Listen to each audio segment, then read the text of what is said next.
Welcome student in the lecture series of subject Mechanics of Solid. It's a part number 11 of module number 2. Our topic is shear force and bending moment diagram. First of all, let's talk about the figure shows in left hand side of this presentation. It's Eastern Peripheral Expressway situated in Delhi NCR. The expressway length is 135 km and the project cost is 11,000 crore. It is maintained by NHAI, National Highway Authority India. Project started in 2015 and completed in 2018. This expressway is also known as National Expressway number 2, which is 6-lane expressway, 3 lanes in each directions, passing through the two states Haryana and Uttar Pradesh. The expressway has 40 structures, of which 4 are major bridges, 46 minor bridges, 3 flyovers, 7 interchanges, 2 to 1 underground passes and 8 road over the bridges. So with this pride, let's start our lecture. Here is the example number 7, shear force and bending moment diagram and axial thrust diagram for a beam shown in figure. Also locate the point of contraflexure. So let's solve this example. The next example, here beam A is given and at C 6 kN inclined load is given at 30 degree. 1 kN per meter UDL is given between D and B and 3 kN load is given at E. Again यहाँ पे हमको एक over hanging beam दिया गया है जो कि right hand side है बी और ई के बीच में और जिसका स्पान है वो 1 मीटर है. सो हमको शियर फोर्स और बेंडिंग मोमेंट डायग्राम यहाँ पे ड्रॉ करने हैं. आपको मैं खास यहाँ पे याद दिला दूँ, यहाँ पे बीम पे इंक्लाइन लोड दिया गया है तो हमको एक्सियल थ्रस्ट डायग्राम भी बनाना है. एक्सियल थ्रस्ट डायग्राम ATD हमें बनाना है. सो यहाँ पे शुरुआत करने के लिए हमको क्या करना पड़ेगा, first of all support reaction find out करने पड़ेंगे और उसके लिए आपको फ्री बॉडी डायग्राम बनाना पड़ेगा. फ्री बॉडी डायग्राम बनाने के लिए यहाँ पे पॉइंट लोड जो भी दिया गया है 3 किलो न्यूटन का एज इट इज़ यहाँ पे रखा है. सपोर्ट्स को रिमूव करेंगे तो ए पे सिंपल सपोर्ट RA और बी पे रोलर सपोर्ट की जगह पे वर्टिकल रिएक्शन वो भी RB. नेक्स्ट जो UDL दिया गया है उसको equivalent concentrated point load 4 kilo newton 1 multiply by 4 so 4 kilo newton. Inclined force को दो कंपोनेंट में डिवाइड किया है, one is vertical and one is the horizontal component. So यहाँ पे हॉरिजॉन्टल कंपोनेंट कोस कंपोनेंट होगा और वर्टिकल कंपोनेंट होगा वो साइन कंपोनेंट होगा. सो 6 किलो न्यूटन का हॉरिजॉन्टल कंपोनेंट होगा यहाँ पे 6 कोस 30 एंड वर्टिकल कंपोनेंट रहेगा 6 sine 30, horizontal or vertical component. Now second step is to find out RA and RB. Also यहाँ पे horizontal force होगा. एक्चुअली सिंपल सपोर्ट पे मैंने बोला था कि एक ही रिएक्शन आएगा due to this horizontal load. यहाँ पे हम लोग एज्यूम कर रहे हैं वन horizontal रिएक्शन जिसको मैं बोलूँगा RAH. यहाँ पे लिखूँगा RAV और यहाँ पे लिखूँगा RBV. So start with our first condition that is sigma H is equal to 0 और आप मैं क्या लिख सकते हैं sigma F of X is equal to 0. यहाँ पे पॉजिटिव एक्स डायरेक्शन में फोर्सेस पॉजिटिव और negative X direction forces negative choose करेंगे.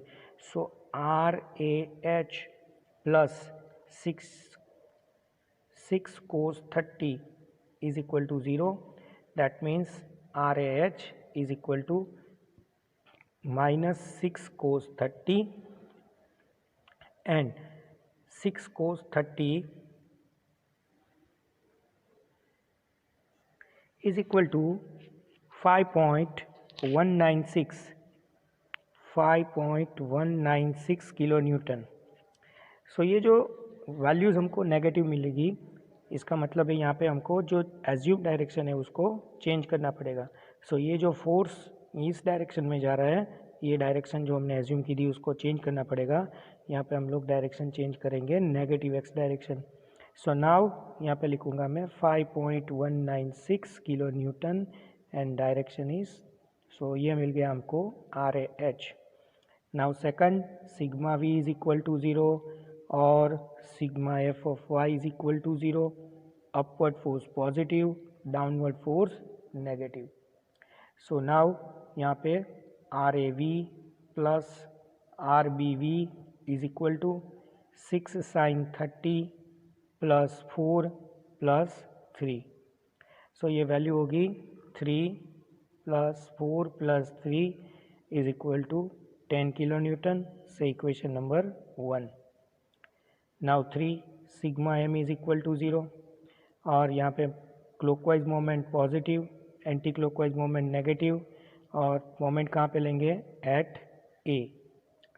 सो R A V multiply by 0 plus six sine 30, उसकी मोमेंट होगी क्लॉकवाइज, डिस्टेंस होगा 2 मीटर। सो मैं लिख रहा हूँ यहाँ पे 6 sine 30 multiply by 2। The moment of that 4 kilonewton is also in clockwise direction and distance is 6 meter. So plus 4 multiplied by 6 plus the moment of that 3 kilonewton is also in clockwise direction. So 3 multiplied by the distance is 2 plus 2 4 6 7 8 or 9 meter distance 3 into 9 and जो moment होगी वो are B we की वो कौन सी direction में होगी anti clockwise. So is equal to R B V multiply by 8 metre distance होगा। So finally हम लोग कैलकुलेट करेंगे R B V is equal to यहाँ पे 6 प्लस 24 प्लस 27 डिवाइड बाय 8 करेंगे तो वैल्यू मिलेगी 7.125 किलो न्यूटन। इस वैल्यू को हम यहाँ पे इक्वेशन नंबर 1 में अगर अप्लाई करेंगे तो आर ए वी की वैल्यू मिलेगी 10 minus 7.125 is equal to 2.875 kilo newton. So now we got the value of R A V and R B V. Now let's start the calculation of shear force. shear force diagram की हमें calculation करनी है। shear force calculation.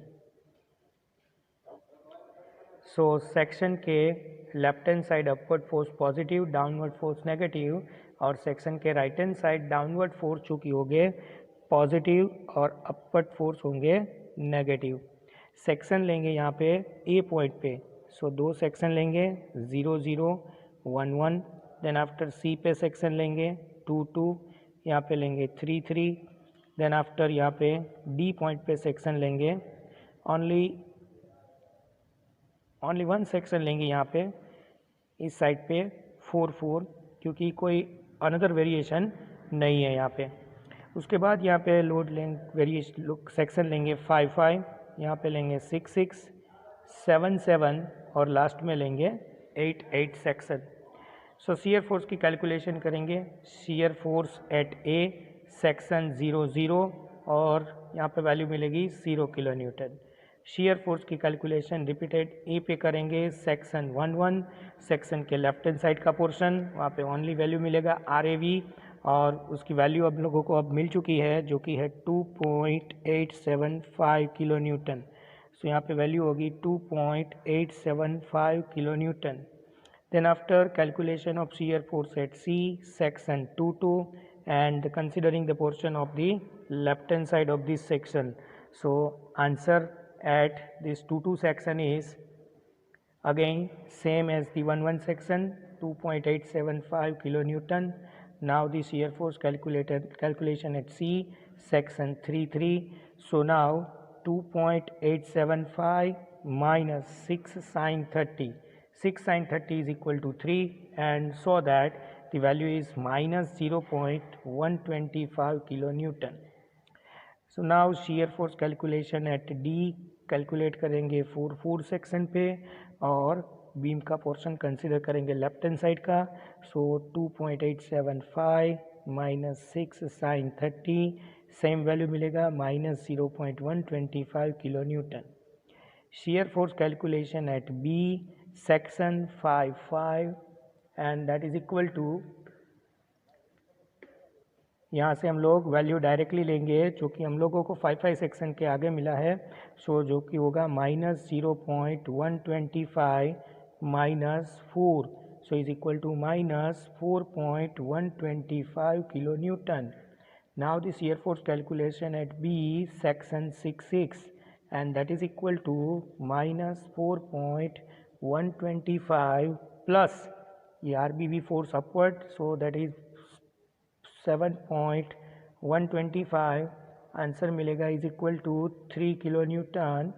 And then after shear force calculation at E section 77, so is equal to the same value as per the 66 section, that is 3 kilonewton, and shear force at E section 88, so that is 3 minus 3 is equal to 0 kilonewton. Now let's draw the shear force diagram as per the value. So now here at A value is 0, at A that is 2.875, at C again the value is 2.875, at C the another value is minus 0.125, at D the value is 0.125, then after at B the value is minus 4.125, another value is positive, that is 3 kilonewton, again here 3 kilonewton, and then 0. At point A, upward force, vertical line is there, between A and C there is no load, so according to rule horizontal line or 0-degree curve is there, so it is the horizontal line. At C there is a vertical load, vertical line. Between C and D there is a no load, then horizontal line. Between D and B there is a UDL, so here inclined line is there, and between B and at B vertical load is there, so vertical line. Between B and E there is a no load, so inclined line, horizontal line, and at last here is the vertical line. So positive, negative, positive. So here is our shear force diagram. Start the bending moment calculation. So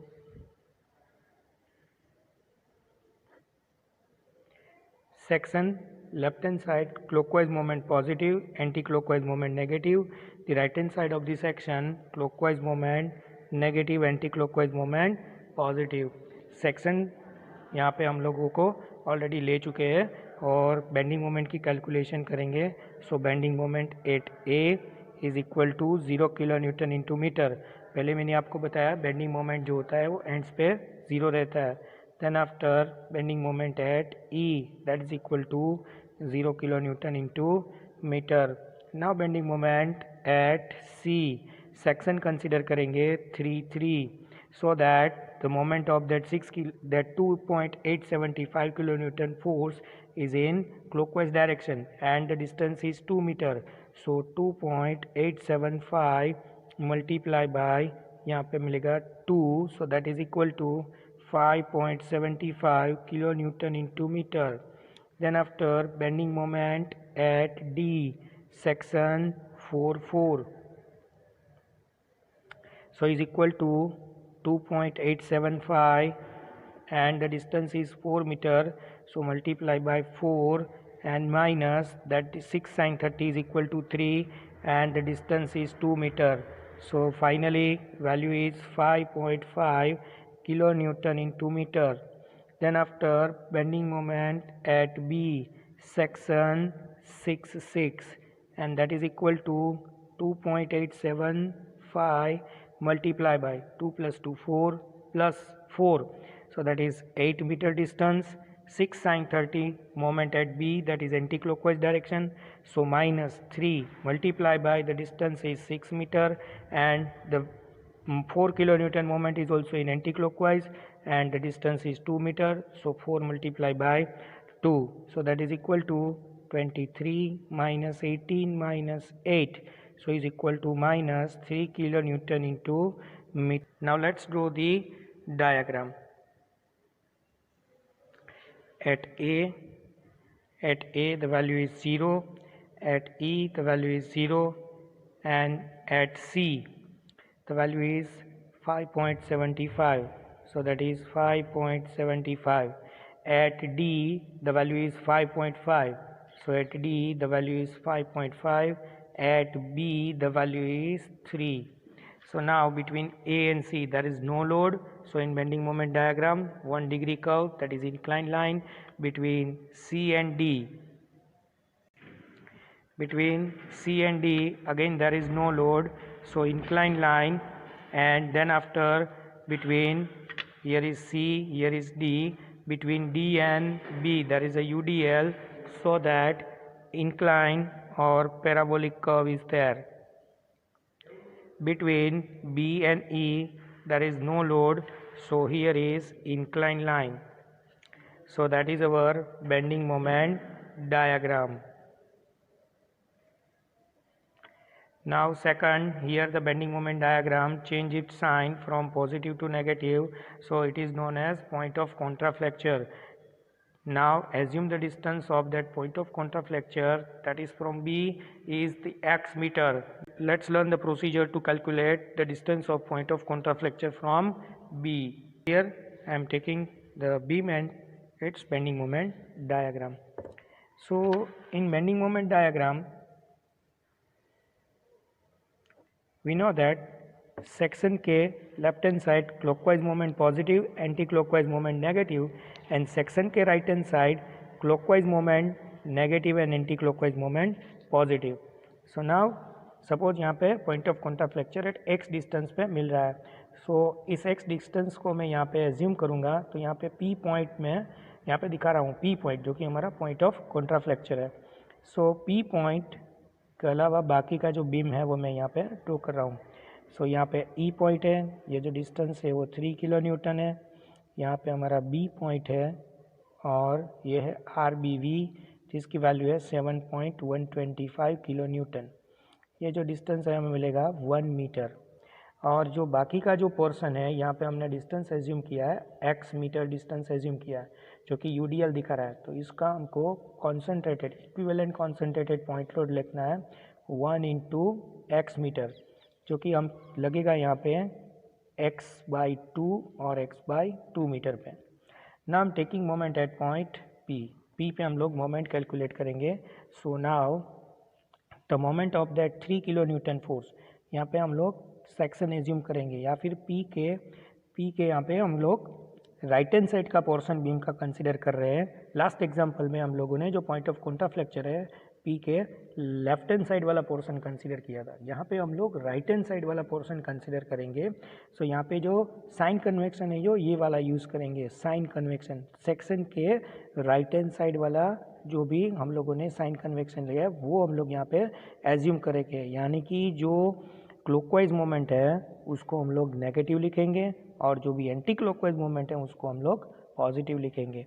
सो यहाँ पे the moment of that 3 kilo newton is in clockwise direction, जो कि होगी negative. So -3 multiply by distance होगा x+1. So यहाँ पे 3 into x+1.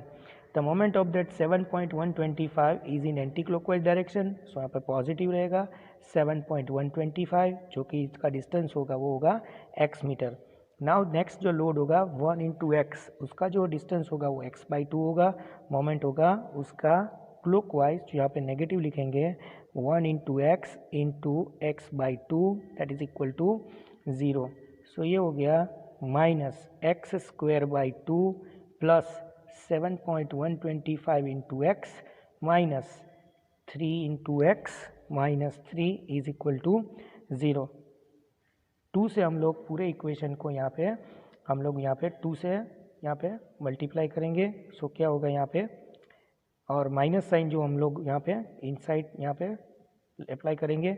सो ये होगा x² minus 8.25 into X plus 6 is equal to 0.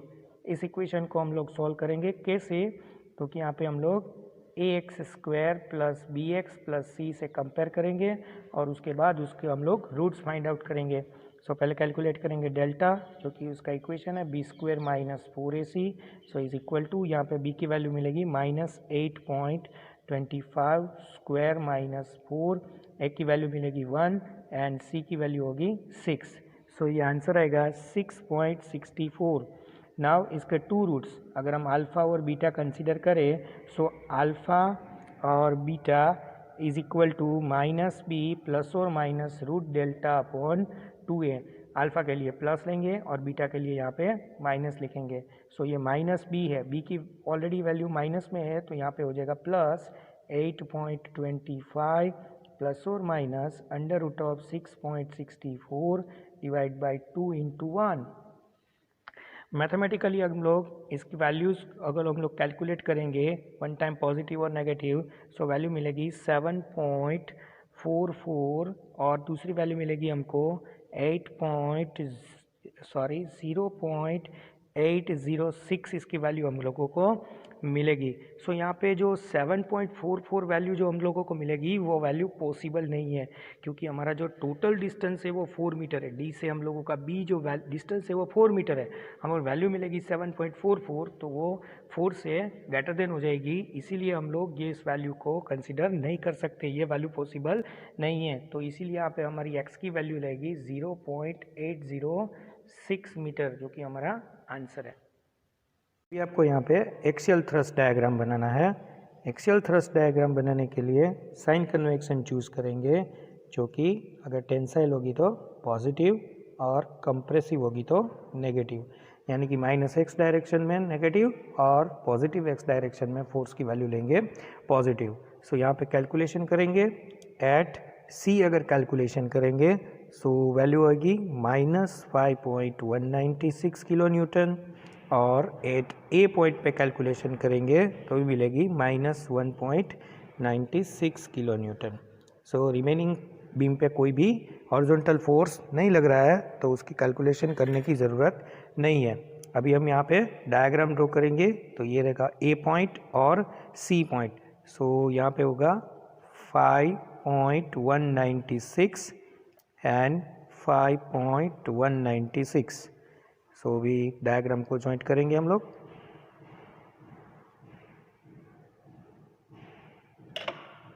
So ये हो गया हमारा axial thrust diagram. In the example number 8, cantilever beam is given. So draw the shear force and bending moment diagram for a beam as shown in figure. 3 concentrated load is given at B, C and D. Let's solve this example. Now next we solve the example of shear force and bending moment diagram of the cantilever beam. अभी हम लोगों ने simply supported beam और overhanging beam के examples हम लोगों ने solve किए। नेक्स्ट इस वीडियो में हम लोग कैंटिलीवर बीम के एग्जांपल शियर फोर्स और बेंडिंग मोमेंट डायग्राम के रिलेटेड सॉल्व करेंगे। यहाँ पे थोड़ा चेंज होगा। क्या चेंज करेंगे हम लोग? शियर फोर्स की कैलकुलेशन और बेंडिंग मोमेंट की जो कैलकुलेशन है उसको हम लोग राइट हैंड से शुरू करके लेफ्ट हैंड के साइड कंसीडर करेंगे, यानी कि डी पॉइंट से शुरू करके हम लोग ए पॉइंट तक जाएंगे। सिंपली सपोर्टेड और ओवरहैंगिंग बीम ने हम लोगों ने क्या किया था, ए पॉइंट से स्टार्ट करके ईस्ट हैंड के यानी इसी लेफ्ट हैंड साइड से स्टार्ट करके हम लोग राइट हैंड साइड की तरफ लोड और वेरिएशन का कंसिडरेशन देखते थे। यहाँ पे हम लोग क्या देखेंगे, राइट हैंड साइड से लेफ्ट हैंड साइड की तरफ जाएंगे। दूसरा चेंज यहाँ पे जो होगा कि सेक्शन जहाँ पे भी हम लेंगे, जहाँ पे लोड वेरिएशन दिया है वहाँ पे हम लोग सेक्शन लेते हैं और सेक्शन के बाद वहाँ के बीम का जो लेफ्ट हैंड साइड वाला पोर्शन है उसको हम कंसीडर करते थे। यहाँ पे हम सेक्शन लेने के बाद सेक्शन के राइट हैंड साइड वाला पोर्शन कंसीडर करके लोड की वेरिएशन जो भी है शियर फोर्स और बेंडिंग मोमेंट के रिलेटेड वो हम कैलकुलेट करेंगे। सो शुरू करते हैं। यहाँ पे सबसे पहले यहाँ पे अगर हम सपोर्ट को फिक्स सपोर्ट को रिमूव करें तो यहाँ पे एक होगा वर्टिकल रिएक्शन जिसको मैं बोल रहा हूँ RAV, वन होगा हॉरिजॉन्टल रिएक्शन जिसको मैं बोलता हूँ RAH, और वन मोमेंट इज देयर उसको हम बोलते हैं moment at A। So now calculate करेंगे RAH जिसकी वैल्यू होगी 0 किलो न्यूटन। कोई भी हॉरिजॉन्टल लोड अवेलेबल नहीं है तो उसकी वैल्यू होगी 0 किलो न्यूटन। देन आफ्टर दूसरा होगा RAV that is equal to 20 plus 30 plus 50 100 kilo newton. Now moment की कैलकुलेशन हम लोग बेंडिंग मोमेंट के टाइम करेंगे। नाउ शियर फोर्स की कैलकुलेशन स्टार्ट करते हैं। शियर फोर्स कैलकुलेशन, यहाँ पे सेक्शन के left hand side upward force positive, downward force negative, और यहाँ पे डाउनवर्ड फोर्स पॉजिटिव और अपवर्ड फोर्स नेगेटिव कंसीडर करेंगे। तो सबसे पहले यहाँ पे सेक्शन लेते हैं हम। यहाँ पे 0 0, ये होगा सेक्शन 1 1, यहाँ पे होगा सेक्शन 2 यहाँ पे सेक्शन होगा 3 यहाँ पे सेक्शन हम लेंगे 5 6 7 एंड 8 सभी जगह पे हमने सेक्शन यहाँ पे कंसिडर कर लिया है। 0 1 2 3 यहाँ पे 4 5 6 एंड 7 सेक्शंस हम यहाँ पे लेंगे। मैंने आपको बताया कि जहाँ कहीं भी हम सेक्शन ले रहे हैं उसके सेक्शन के राइट हैंड वाला पोर्शन कंसीडर करेंगे, तो साइन कन्वेक्शन भी हम लोग राइट हैंड साइड का पोर्शन की चूज़ करेंगे। तो शुरू करते हैं। Shear force eight D section लेंगे 0 सेक्शन के राइट हैंड साइड का पोर्शन कंसीडर करेंगे, वहाँ पे कोई लोड नहीं है, सो उनका आंसर आएगा 0 kilo newton. Shear force calculation at D section 1 so is equal to portion कितना आएगा, तो ये हमारा 1 सेक्शन है, ये हमारा डी पॉइंट है, यहाँ पे लोड लग रहा है 50 किलो न्यूटन। नाउ सेक्शन के right hand side downward force positive, only one force is there, so 50 kilo newton. Now shear force calculation at C section 2 is equal to, so 2 section के right hand side का portion consider करेंगे, so only one load is there and that is in downward, so taken as positive 50 kilo newton. Next, shear force at C section 3 so now if you are considering section 3 section के right hand side का portion consider करेंगे, तो दो load variation है, one is 50 downward and one is 30 downward, both are in downward direction, taken as positive, so answer होगा 80 kilo newton. Now bending moment shear force calculation at B section 4 so again the section 4 के right hand side का portion consider करेंगे, तो to load variation होगा जो कि होगा 80 kilo newton. Shear force calculation at B section 5 so now that is equal to 5 section में यहाँ पे अलग से ड्रॉ करता हूँ, सो ये पूरा बीम आ जाएगा। यहाँ पे डी पॉइंट है, लोड होगा 50 किलो न्यूटन, यहाँ पे सी पॉइंट है, लोड होगा 30 किलो न्यूटन, और यहाँ पे हमारा होगा बी पॉइंट जहाँ पे लोड है 20 किलो न्यूटन। सो तीनों लोड को कंसीडर करेंगे 50 plus 30 plus 20 so is equal to 100 kilo newton. Then after shear force calculation at A section 6 same answer आएगा 100 kilo newton. Now shear force calculation at A section 7 section पे अगर हम जाएंगे, तो ये अपवर्ड रिएक्शन जो कि RAV लग रहा है, जिसकी वैल्यू हमने कैलकुलेट की थी 100, उसको कंसीडर करना पड़ेगा। सेक्शन के राइट हैंड साइड का पोर्शन कंसीडर करें तो साइन कन्वेक्शन में अपवर्ड फोर्स नेगेटिव आ गया, सो 100 किलो न्यूटन जो कि डाउनवर्ड फोर्सेस लग रहे हैं, और ये 1 अपवर्ड फोर्सेस है, तो -100, सो फाइनली 0 किलो न्यूटन। सभी लोड वैल्यूज़ को अगर हम यहाँ पे रखेंगे शियर फोर्स डायग्राम पे, और रूल्स के हिसाब से अगर हम शियर फोर्स डायग्राम बनाते हैं, यहाँ पे प्रोजेक्शन ले रहा हूँ मैं पहले, तो ये हो गया B point, A point, C and then after D point. So at A first of all 0, then after 100, at B point 1 is 100 and 1 is 80, so 1 is 100 and 1 is 80. After at C 2 load variation, one is 80 and second one is 50, and last में at D one is 50 and another one is 0. So let's start. Here one upward force is there, so vertical line between A and B there is no load, so there is a horizontal line. At B there is a vertical downward point load, so vertical downward line. Between B and C there is a no load, then horizontal line 0 degree curve. At C there is a vertical downward load, so vertical line. Between C and D there is a no load, so 0 degree line or a horizontal line, and at D there is a vertical downward force. So now it is our shear force diagram. It is our shear force diagram. 100 kilonewton, 80 kilonewton, यहाँ पे 80 kilonewton, 50 kilonewton and then 50 kilonewton. सो ये हो गया हमारा shear force diagram. Now calculate करेंगे bending moment की। Bending moment calculation, bending moment calculation के लिए साइन कन्वेक्शन हम यहाँ पे चूज करेंगे। सेक्शन के left hand side clockwise positive, anti clockwise moment negative. Section के right hand side anti clockwise moment जो है उसको हम लेंगे पॉजिटिव, क्लॉकवाइज मोमेंट को लेंगे हम यहाँ पे नेगेटिव मोमेंट लेंगे यहाँ पे। So first of all bending moment at D is equal to 0। अगर आप यहाँ पे सेक्शन 0 या फिर 1 सेक्शन ले रहे हैं तो उसके राइट हैंड साइड का पोर्शन कंसीडर करेंगे। सो कौन सा लोड आएगा? Only 50 kilo Newton. 50 kilo newton load की मोमेंट क्या होगी? 0 होगी। क्यों? क्योंकि उसको डी पॉइंट पे पहुँचने के लिए कोई भी परपेंडिकुलर डिस्टेंस की ज़रूरत नहीं है, तो उसकी मोमेंट होगी परपेंडिकुलर डिस्टेंस 0 की वजह से 0 किलो न्यूटन इंटू मीटर। और याद रखिए एंड्स पे मोमेंट क्या होगी? 0 होगी। देन आफ्टर बेंडिंग मोमेंट की कैलकुलेशन करेंगे एट बेंडिंग मोमेंट की कैलकुलेशन एट सी पॉइंट करेंगे। सेक्शन लेंगे 3 सेक्शन लेंगे तो यहाँ पे कौन सा पोर्शन आएगा? ये हमारा 3 सेक्शन है और ये पॉइंट होगा सी, जहाँ पे पॉइंट लोड लग रहा है 30 kilo newton.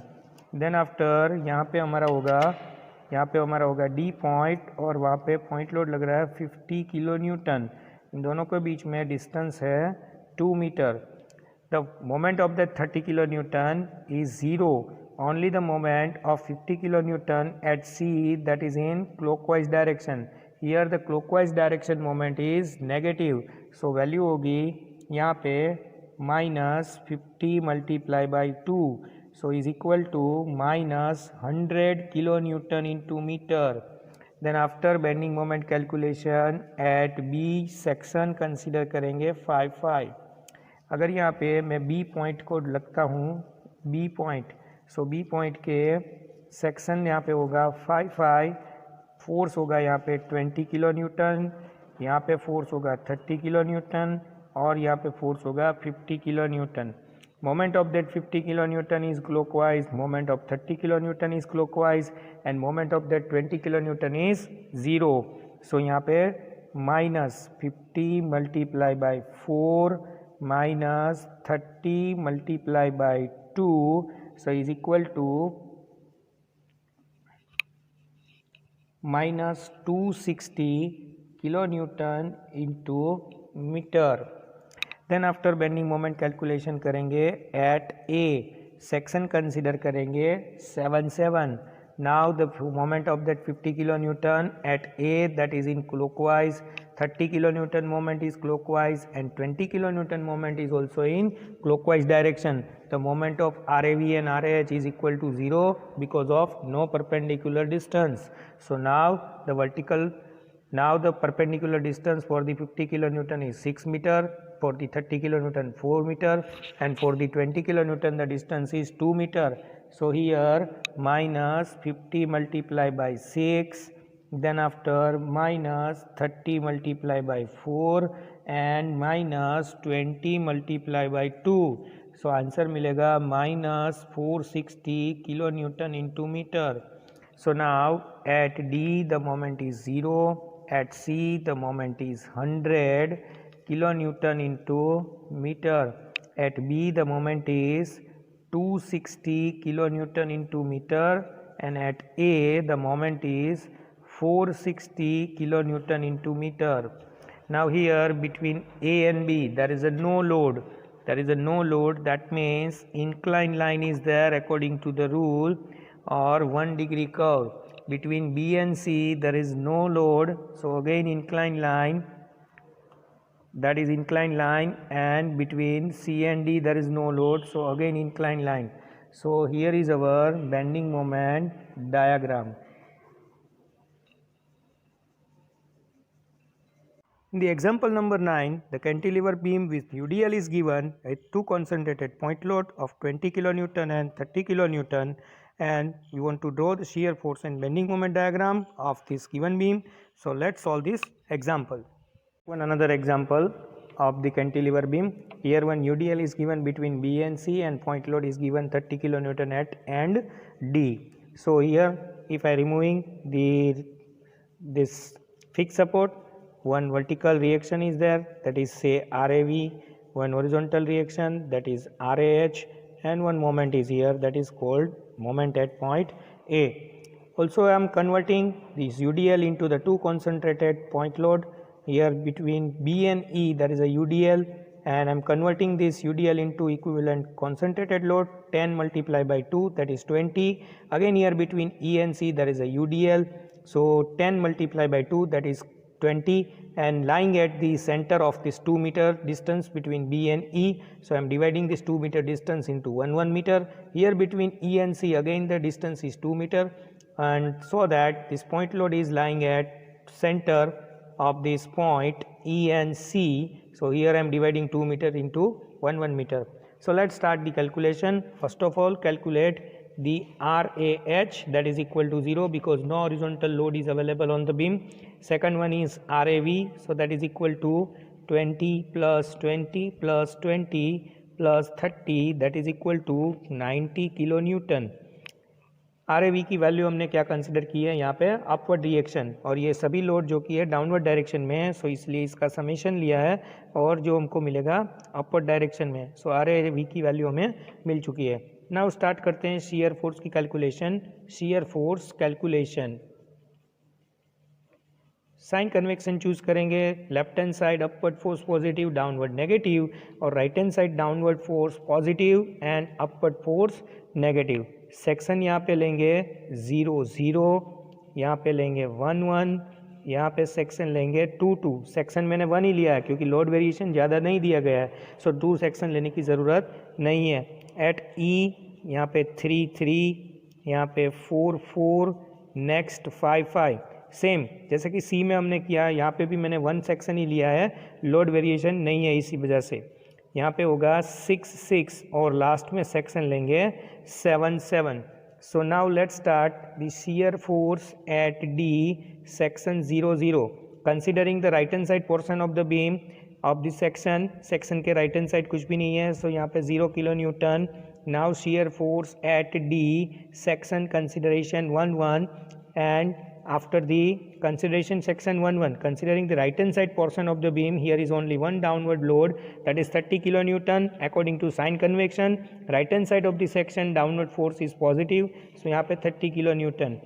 Next, shear force at C section 2 2.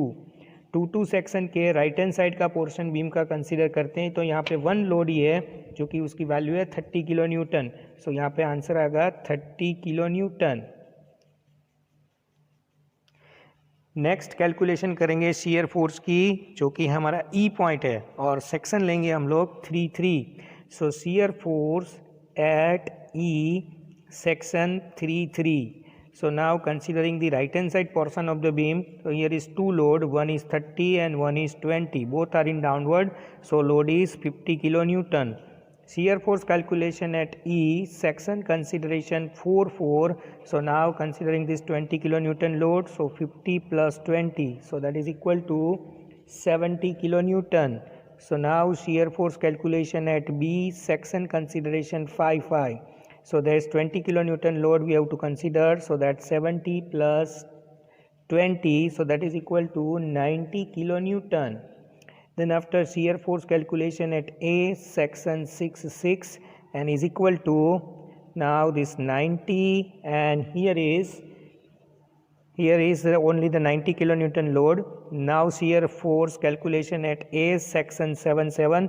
अब हम लोग ये रिएक्शन कंसिडर करेंगे, सो जो कि है हमको मिला है 90 kilonewton. So 90 minus 90, that is equal to 0 kilonewton. So now A point पे 0, ऑल्सो ए पॉइंट पे यहाँ पे मिलेगा हमको 90 kilonewton. At B again there is a 90 kilonewton. At E यहाँ पे टू लोड मिलेगा, one is 70 and one is 50. So here is the 70 kilonewton, another one is 50 kilonewton. At C point यहाँ पे वैल्यू मिलेगी हमको 30 kilonewton. So यहाँ पे मैंने वैल्यू लिया है 30 kilonewton. And at D one is 30 and one is 0. So now according to the rules, at A vertical reaction, so vertical line. Between A and B there is a no load, so horizontal line. Between A and B there is a no load, horizontal line. Between B and E there is a UDL, so inclined line. At E one point load in downward direction, so vertical line. Between E and C, there is again UDL, so inclined line. Between C and D, there is a no load. Between C and D, there is a no load, so horizontal line. And at D, vertical downward force, so there is a vertical line. So that is our shear force. That is our shear force diagram. Now next calculate bending moment. Bending moment calculation करेंगे. So यहाँ पे क्या करेंगे, section के left hand side clockwise positive, anti clockwise negative. यहाँ पे section के right hand side anti clockwise positive and clockwise negative. So let's start the bending moment calculation at D. Bending moment की calculation D point पे करेंगे, जो कि होगी 0 kilo newton into metre. Then bending moment calculation at C section consideration लेंगे 2 section.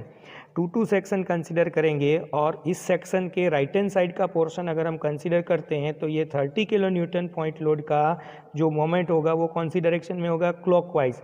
और हमारे rules के हिसाब से यहाँ पे जो साइन कन्वेक्शन दिया गया है, क्लॉकवाइज मोमेंट हम लोग क्या लेंगे, नेगेटिव. डिस्टेंस कितना होगा, 2 मीटर. सो आंसर आएगा -30 multiply by 2 is equal to -60 kilo newton into metre. Bending moment calculate करेंगे at point E. Section consider करेंगे 4 सेक्शन के राइट हैंड साइड का पोर्शन कंसिडर करते हैं तो 3 फोर्सेस आएंगे, 20 एंड 30 किलो न्यूटन.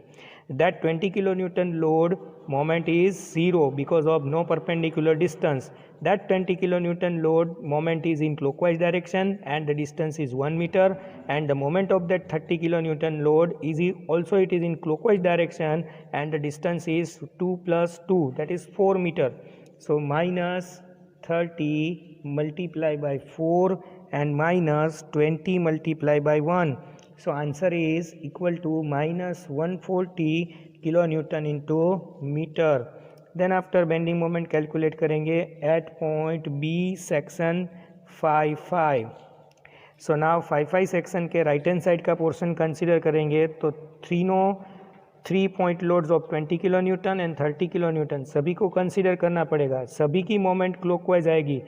इसके लिए distance होगा, परपेंडिकुलर डिस्टेंस होगा यहाँ पे 6 मीटर. सभी के परपेंडिकुलर डिस्टेंस यहाँ पे लिख रहा हूँ और मोमेंट सभी की होगी नेगेटिव. सो यहाँ पे स्टार्ट करते हैं first 30 into 6, 30 multiply by 6. Then after minus 20 multiplied by 3, that 20 kilonewton load, and distance is 3 meter.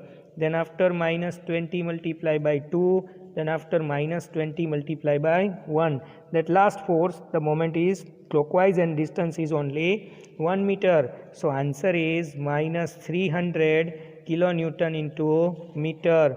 Now the bending moment at A, section 7. All the forces considering the moment at A, so I am considering here 30 multiplied by distance होगा 9 metre, पूरा का पूरा beam consider करना है हमें. Moment होगी clockwise, that's why negative, और distance होगा 9 metre. So 30 multiply by 9 minus 20 multiply by 6 minus 20 multiply by 5 minus 20 multiply by 4. So answer होगा minus 570 kilo newton into metre. So according to rules यहाँ पे लिखेंगे at point D 0, at point C that is minus 60 kilonewton into meter, at E that is 140, at B that is 300, and at A that is 570. So now between A and B no load is given, between A and B no load is given. So now there is an inclined line between A and B, there is an inclined line between B and C, there is a UDL is given, B and C UDL is given. So here parabolic curve is there, and between C and D there is a no load, so inclined line is there. So ये हो गया हमारा bending moment diagram.